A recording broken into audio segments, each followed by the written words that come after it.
Sir வணக்கம். Sir Mohankumar, Tamil Nadu முன்னேற்ற கழகத்தினுடைய நிறுவனத் தலைவர். இன்றைக்கு மார்க்கெட், அதாவது நம்ம கன்னியாகுமரி மாவட்டம் விளவங்கோடு தாலுக்கா குழித்தர நகராட்சிக்குள்பட்ட சந்தை பெரிய மார்க்கெட்டு வேலை நடந்து கொண்டிருக்கிறது. பழைய பில்டிங் எல்லாம் தட்டி போட்டு புது பில்டிங் எல்லாம் கட்டி வந்து கொண்டிருக்கிறது. சார் இதில் இடிக்காமல் ஒரு பில்டிங்கை போட்டிருக்காங்க பாருங்கள் சார். அது 2 முறை 3 முறை கமிஷனருக்கும் சம்மந்தப்பட்ட அதிகாரிகளுக்கும் கூப்பிட்டு இது வைக்கக்கூடாது, நீங்கள் இதை எடுத்து மாற்ற வேண்டும். புது பில்டிங்கும் பாருங்கள், புது பில்டிங்குக்கு இடையில் கொண்டு வந்து அந்த பழைய கட்டத்தை வச்சுருக்கேன் பாருங்கள்.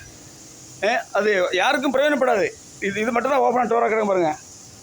ஒரு 4-5 கடைக்கு இப்படி அந்த பழைய கடை அப்படி போட்டிருக்காங்க. இது அதிகாரிகளும் சொல்லியாச்சு இடிக்க கேட்டு, அதிகாரிகளும் சொல்லியாச்சு இடிக்க கேட்டு அவங்க இடிக்க வச்சுட்ருக்காங்க.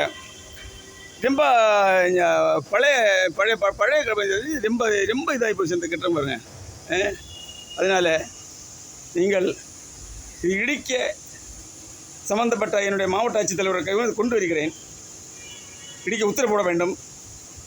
இடித்து மாற்றி விட்டு நீங்கள் இது புது பில்டிங் போடவோ அல்லங்கில் ஒரு சாலையாகவோ அல்ல ரோடாக காய்கறிகள் மற்ற சாதனம் கொண்டு வர வண்டி ரோடாகவோ மாற்ற வேண்டும்.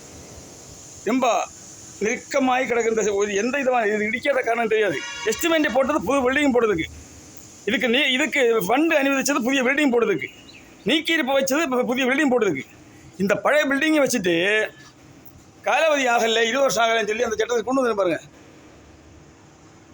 அதில் மதிப்புக்குரிய மாவட்ட ஆட்சியர்களுக்கு கொண்டு வருகிறேன், மதிப்புக்குரிய ஆணையரை கொண்டு வருகிறேன். சேர்மான் சம்மந்தப்பட்ட அதிகாரிகள் எல்லாம் சேர்ந்து இதை எடுக்கிறதுக்குள்ள நடவடிக்கை எடுக்க வேண்டும். இல்லைன்னு சொன்னால் தமிழக அரசுடைய கொண்டு சொல்லி இந்த பிரச்சனை முறைகேடுகள் நடக்கக்கூடாது. நேர்மையான ரீதியில் எல்லாம் செய்ய வேண்டும். தரமான மார்க்கெட்டிங் அமைக்க வேண்டும். மக்களுக்கு பிரயோஜன விதத்தில் நீங்கள் அது போட்டு கொடுக்க வேண்டும் என்று கேட்டு பேட்டி முடிக்கிறேன். நன்றி, வணக்கம். மோகன்குமார், தமிழ்நாடு முன்னேற்ற கழக நிறுவனத் தலைவர்.